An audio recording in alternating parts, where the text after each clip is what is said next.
Heyo at Hematu. Yeah, yeah. Sorry about that. I have a habit of slipping back into the Blanco language. It's good to finally meet you in person. I'm Bernard, although I insist you call me Bernie. The only person who calls me Bernard is my wife. And even then, only when I've tracked elephant dung into the carpets. As you know, I own several zoos, but I always like to show people the ropes here at my home. This is the first zoo I ever opened, and a source of great pride for me. And prides, thanks to a lion breeding program we ran in the 80s. But we're in the middle of a big renovation, and that's where you come in. Sadly, our old contractor had to retire after developing a fur allergy. Poor devil kept sneezing his dentures into the lion habitat. So, it's up to you to finish everything off. Don't worry, though. I'm not completely throwing you into the deep end. My head keeper, Nancy Jones, will be lending a helping hand. Oh, she's a hard worker, and she'll expect you to be too.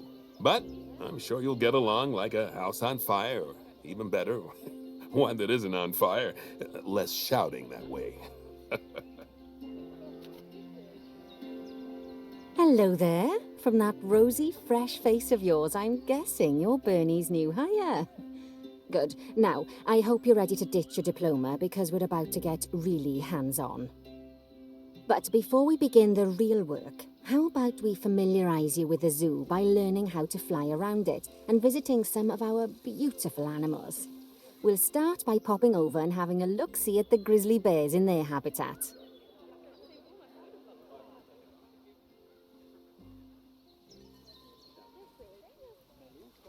Did you know that grizzly bears, also known as Ursus arctos horribilis, can hibernate for up to 7 months a year?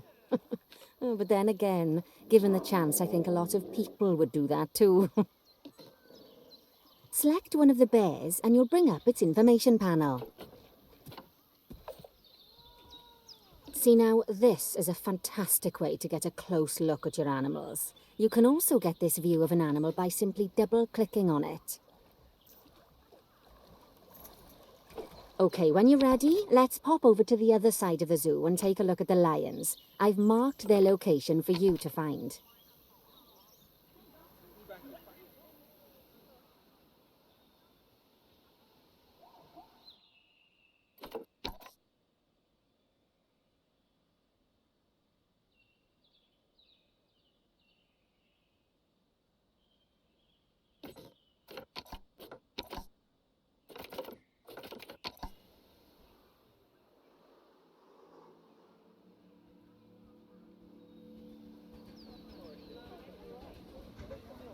Panthera leo, or the West African lion to you and me. Lions are the most social of the big cats, and there can be as many as 40 lions in a pride, although prides of that size are pretty rare. As Bernie would say, those lions are awesome, which is precisely why I handle the training instead these days. Anyway, how about we get started on those objectives? Come on, let's head over to our warthog habitat and see what needs doing there.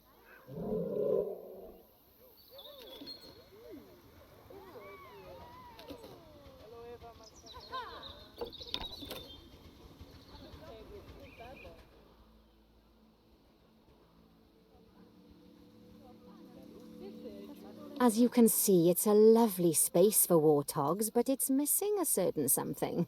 Well, 2 somethings. The warthogs. So I'd like you to adopt a pair of them.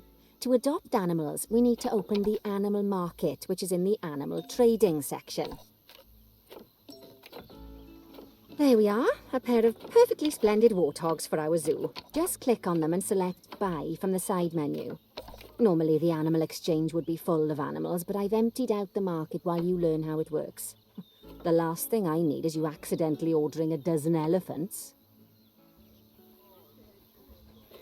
When you adopt an animal, it's automatically placed in the trade centre, where they're held until you're ready to move them into their habitat, which, as it happens, you are. So how about you move them into their new home?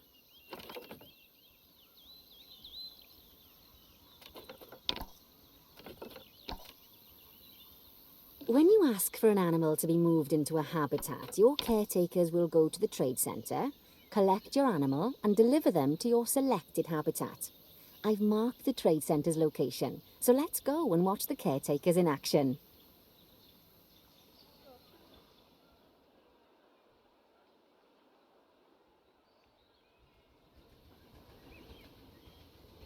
Well, as you can see, those caretakers don't hang about. They'll move those animals to their destination as fast as possible.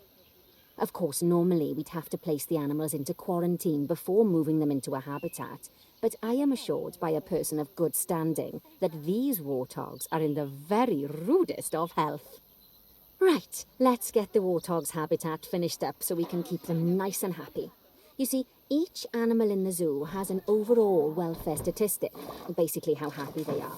And that overall welfare statistic is itself comprised of 4 different areas: nutrition, social health, habitat, and enrichment. Luckily, if you select an animal, you'll bring up their animal welfare information panel, which we saw earlier, where you can see how they're doing. That way, you'll know exactly what areas need to be addressed. Don't worry if that's a lot to remember. You can always check the Zoopedia for more information. Let's start by making sure we're taking care of the warthog's nutrition welfare.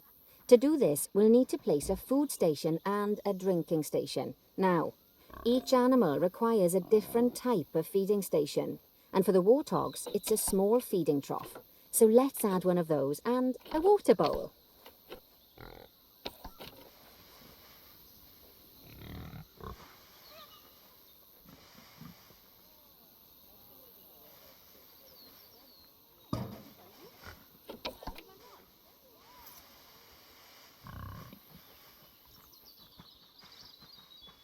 Animals also require stimulation to keep them happy. Let's add a lovely mud bath for the warthogs to roll around in. That bath will count towards their enrichment welfare, specifically their toy enrichment welfare. Oh, nice work. You've got a knack for this, I see. Now, our contractor had to leave in a hurry, so this place is in a feral state. Unfinished thingamajigs and whatsits all over the shop. But the first thing we need to finish is the ostrich habitat. It's over near the hippos.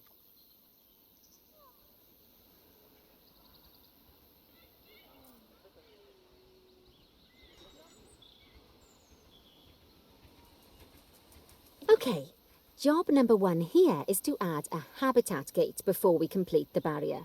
Every habitat needs a habitat gate. After all, how else would the keepers get in and out?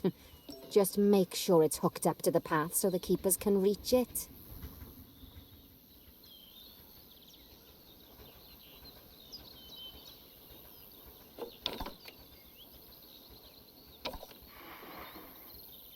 Right, let's complete the perimeter barrier so we can adopt us some ostriches. I've marked out an area for you to use, so I'd like you to finish off the perimeter using the brick barrier.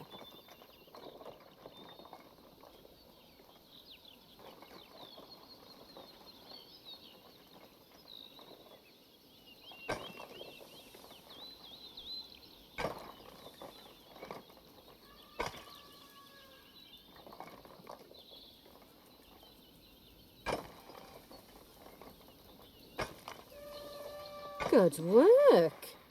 Remember, before you can place animals in any habitat, it has to have a full loop of connected barrier. Now, you've probably noticed that guests can't actually see into this habitat at the moment. At least not without a stepladder. But seeing as they're banned, I'd like you to select a piece of barrier and swap out the brick for a glass barrier, so the guests can see in.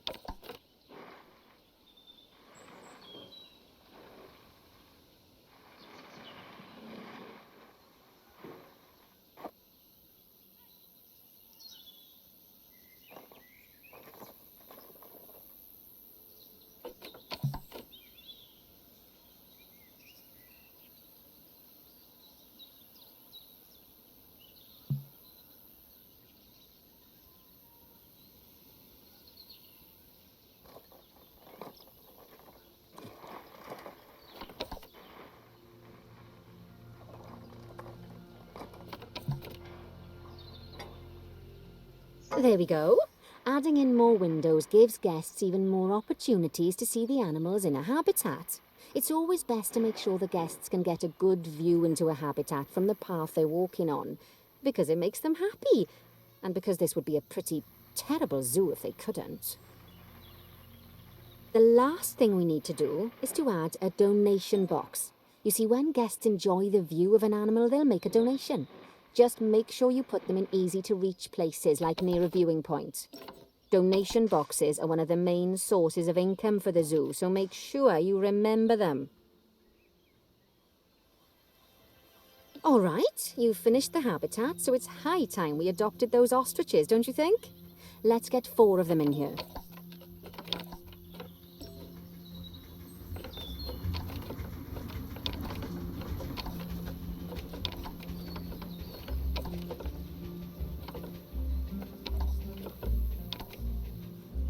While we wait for them to be collected by the caretakers and brought to the habitat, you should get it ready for them.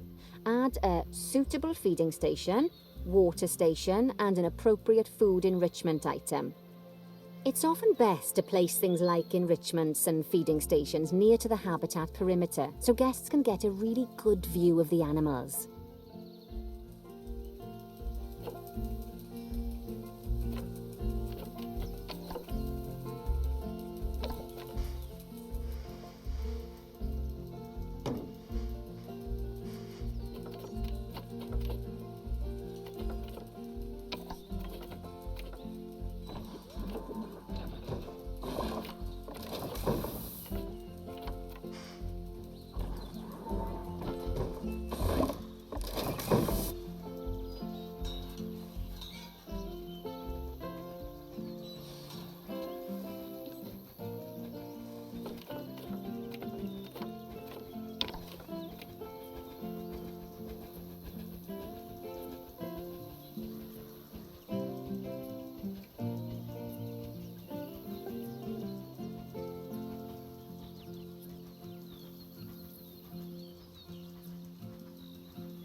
Head on.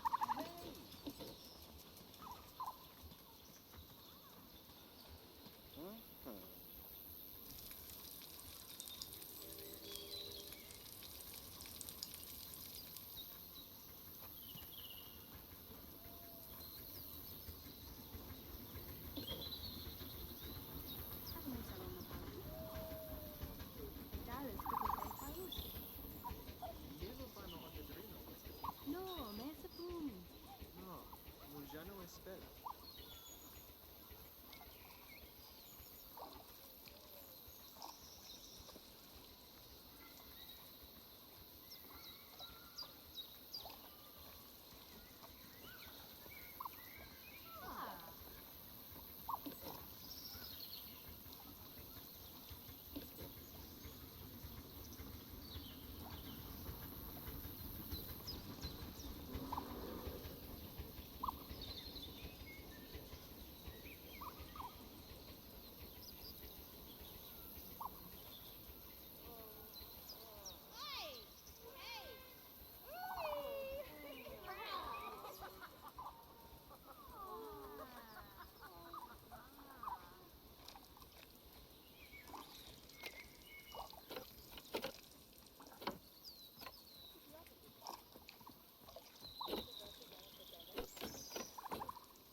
Oh, good to see the ostriches have somewhere they can really stretch their legs.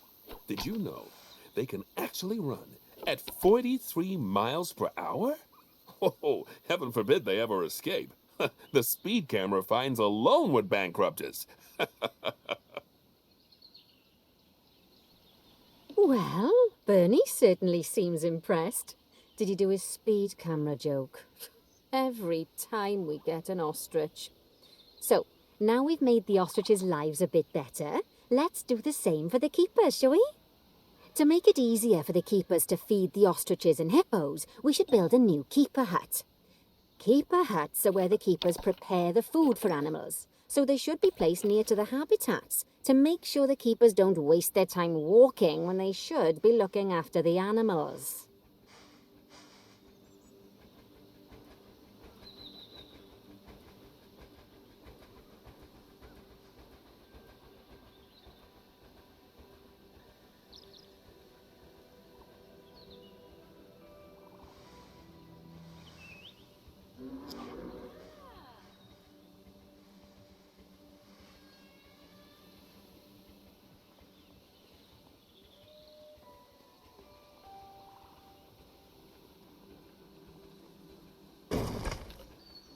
This keeper hut only has space for one keeper, but the larger keeper hut can allow multiple keepers to prepare food at the same time. Oh, but bear in mind that keeper huts and other staff facilities shouldn't be placed near to areas where there are lots of guests.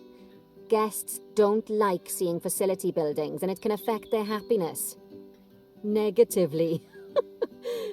In case that wasn't clear. Something that all facilities, shops, and a whole host of other objects need is power, and that obviously includes your newly built keeper hut. So let's place a transformer next to it, shall we? Now, the reason everything has gone blue is because you're using the power heat map.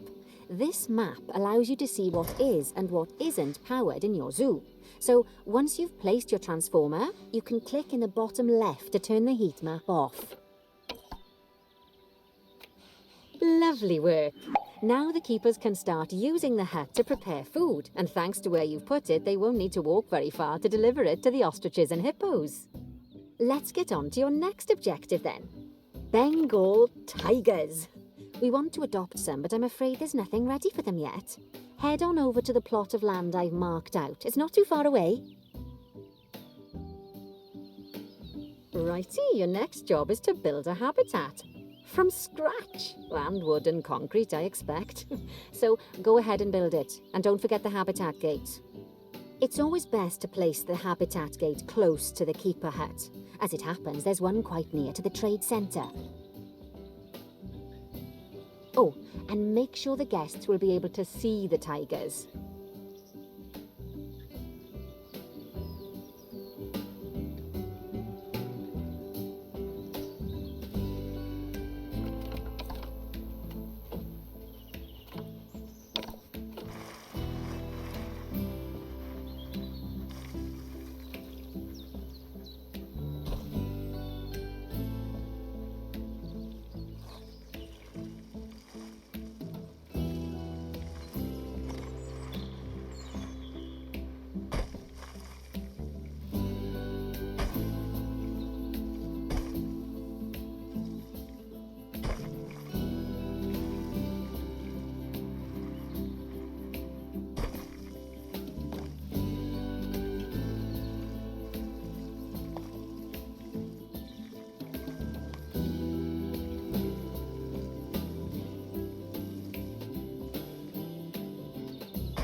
Now, Bernie takes safety very seriously at his zoos, so we should probably make sure those tigers can't jump out of their habitat, don't you think?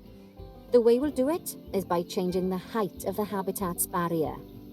Okay then, you should start by double-clicking the habitat barrier, which will take you into barrier editing mode. Great, now highlight the entire perimeter of the habitat. You can do that by clicking and dragging the barrier selection tool.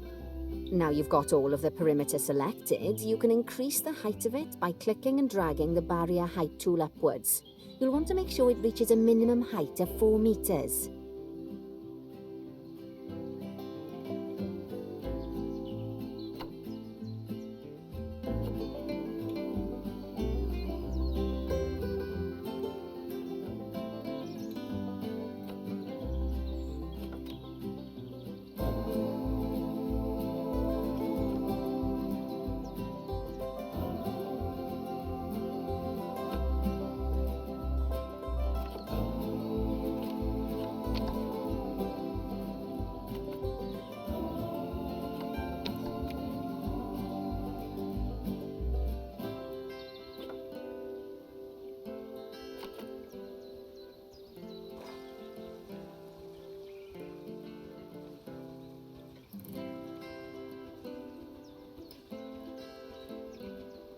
Okay, that's the habitat boundary complete, the habitat gate in place, and most importantly, the tigers won't be able to jump out of it anymore.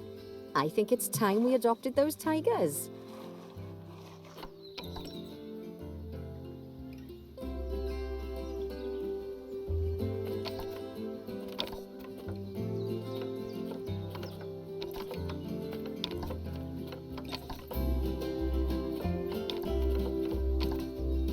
Whilst our trusty caretakers collect and deliver the tigers, let's take a look at preparing the habitat for their arrival. We'll start with the basics. Add a suitable feeding station for them.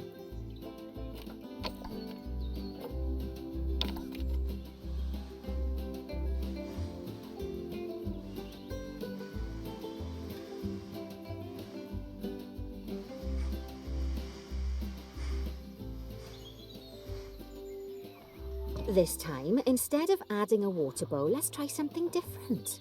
Some animals need a pool in their habitat so they can go for a swim, but they can also use it to drink from. All you have to do is make sure the banks of the pool have a gentle slope so they can easily get a nice, refreshing drink. There's already a pool excavated, but you still need to fill it with water. You should do that by going into Terrain and selecting the water tool.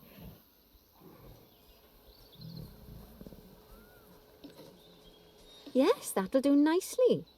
Of course, just like the warthogs and ostriches, these tigers will also need some enrichment. Why don't you add some suitable toy and food enrichment items into their habitat?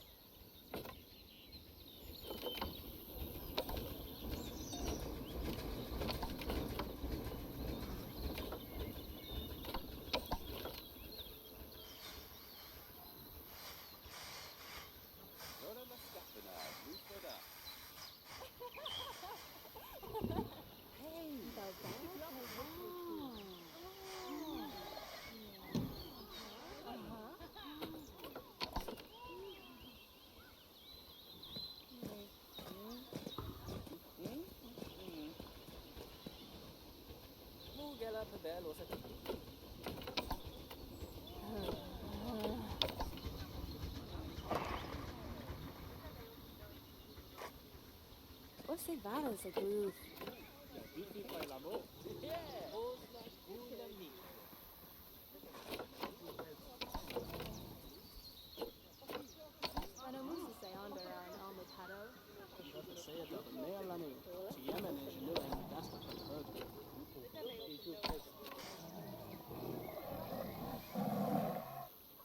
Okay, it's really starting to take shape. Now, the tigers will need a shelter in their habitat so they can hide from the guests, or more likely the bad weather. Although given that we're in England, you might want to think of that just as normal weather. Go on, add a shelter to their habitat. You can either build one from various suitable bits and bobs, or if you like, just pop down the blueprint that I've already built for you.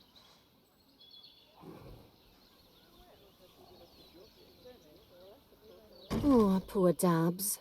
I'm sure it can't have escaped your attention that the tigers look a bit miffed. That's because they aren't too keen on the type of terrain in their habitat. Select a tiger and bring up its information panel. Rightio, click on the Terrain tab. That way you can view the terrain information and see how they feel about the different types of terrain. That'll tell you what the tigers need more of or less of in this habitat.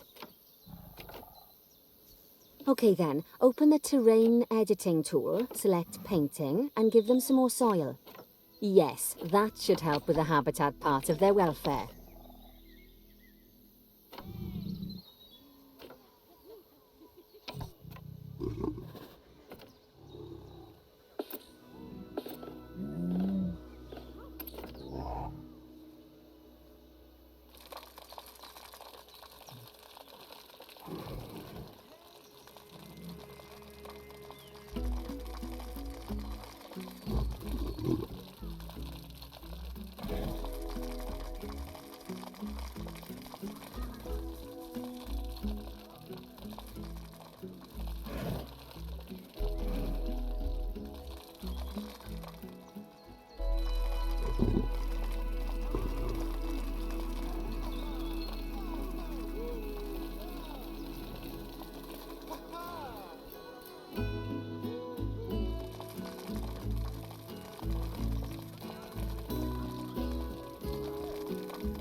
Right then, all animals need plants and trees from their own biome or continent. You know, deserts, savannas, or Asia, Europe, that sort of thing.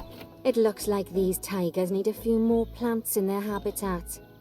To get a perfect fit, use plants from the rainforest and temperate biomes that are native to Asia. Although if you have to, you can get away with using just one or the other. The tigers will also want a certain amount of their habitat to be covered by those plants. To find out which plants to use and how many, select a tiger and go to the Environment tab. Now, as you can see, some of the plants currently in the habitat aren't quite right for the tiger, like the wattle bushes. You can remove them if you want. You can find all of the plants you need in the Nature section, and you can use the filters to only show the types of plants you want to see. In this case, that's plants from the rainforest or temperate biomes.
They say the good fences make good neighbors. I guess that's doubly true when one of the neighbors is a Bengal tiger. Still, those tigers look so happy that I doubt they'd leave, even if you did poke a hole in their fence. Oh, but for heaven's sake, don't test that theory. Right, let's head over to the Indian peafowls. I've been told that we need to improve their social welfare.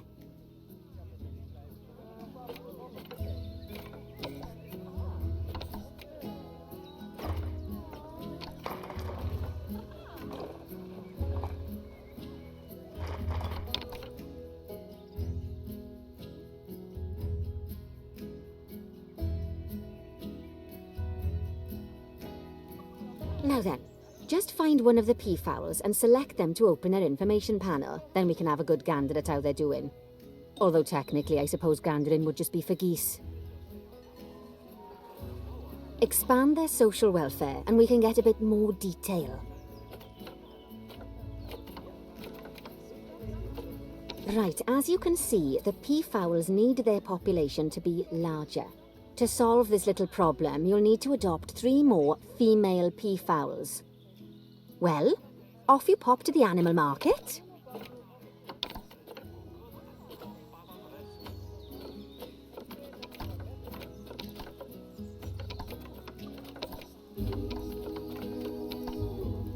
Good work on those peafowls. I expect they'll be delivered soon.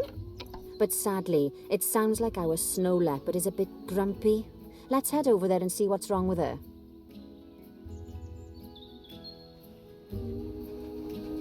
Just like people, animals can suffer from stress if things aren't quite right.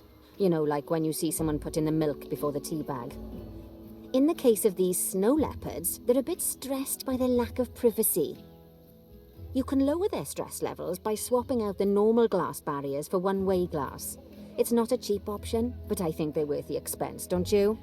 This will give the snow leopard somewhere to go when they want to get away from the prying eyes of the guests.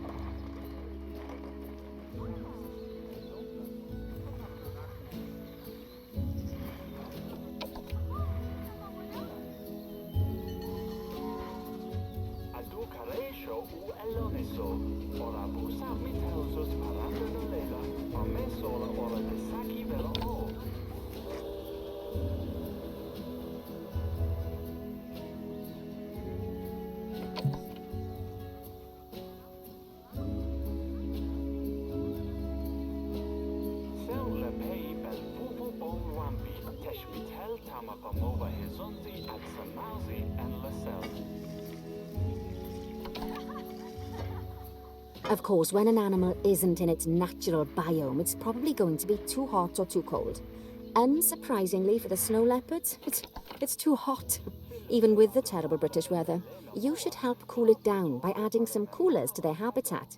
But let's start by opening up the temperature heat map and having a look-see at the temperature in the leopard's habitat.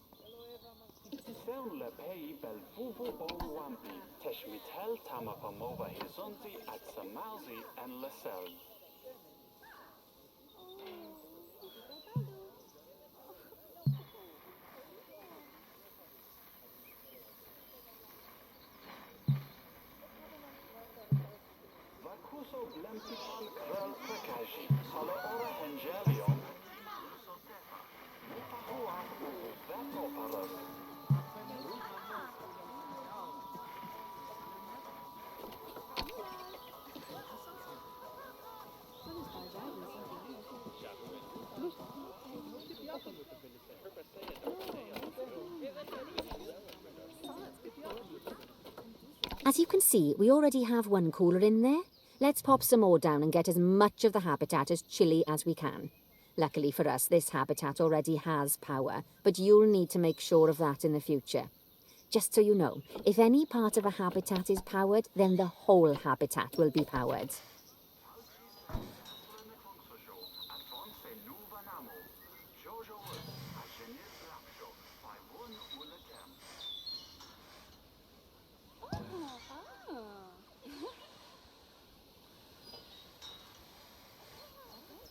You can find heat maps for all sorts of helpful things, so do be sure to explore them and make good use of them.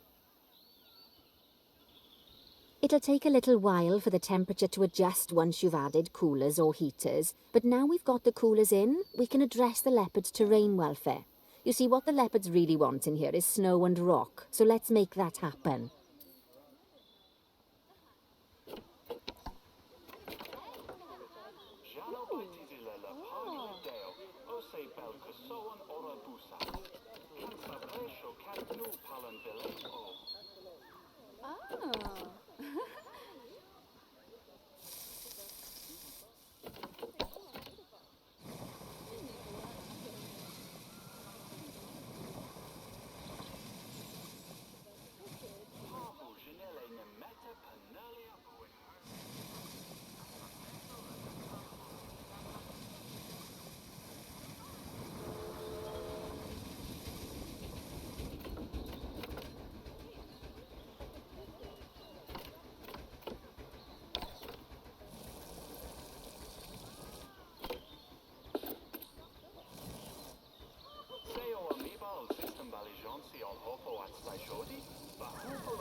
Now then, all of that should give you a pretty good understanding of how to make animals happy.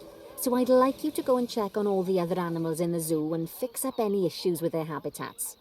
That'll increase the average welfare of the animals across the whole zoo. And that average welfare is a very important statistic. Now, to quickly see how all your animals are doing in the zoo, you should go into Zoo Management and then into the Animals section.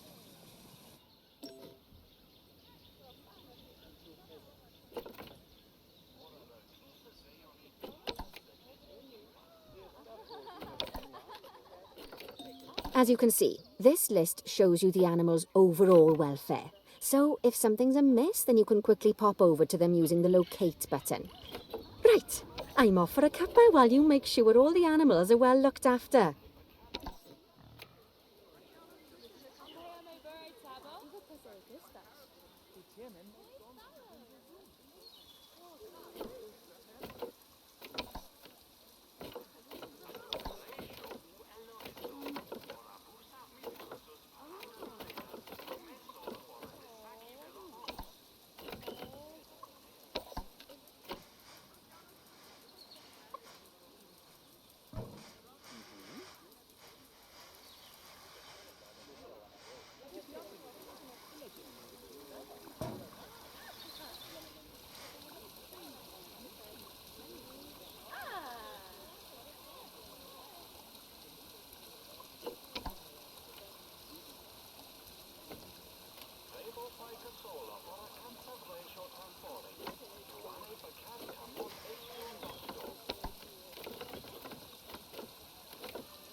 Ooh. Oh.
Days poi follow o la nascosto wito la nada, atsa tipo col ad non baba brest.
Fabloon even te paying Janet.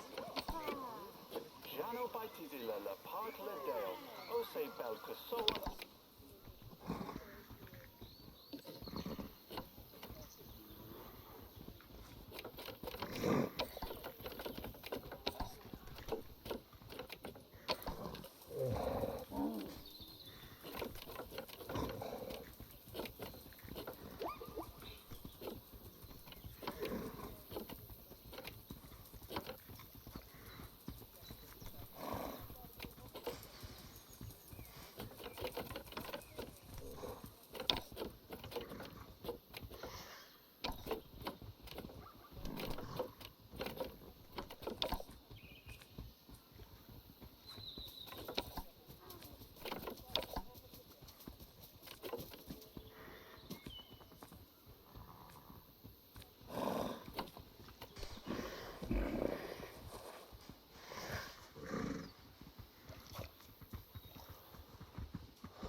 Not bad. Not bad at all.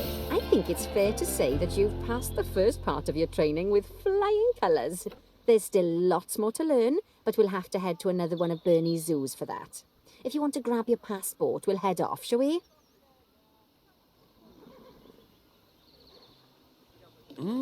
Sounds like you've got the whole zoo purring away nicely. Well, purring, grunting, screaming, booming. All the appropriate noises. I guess I was right to hire you, huh? Don't tell her I told you, but Nancy wasn't sure you'd even last the morning. So we're happy this is working out. And Nancy owes me a foxy coffee.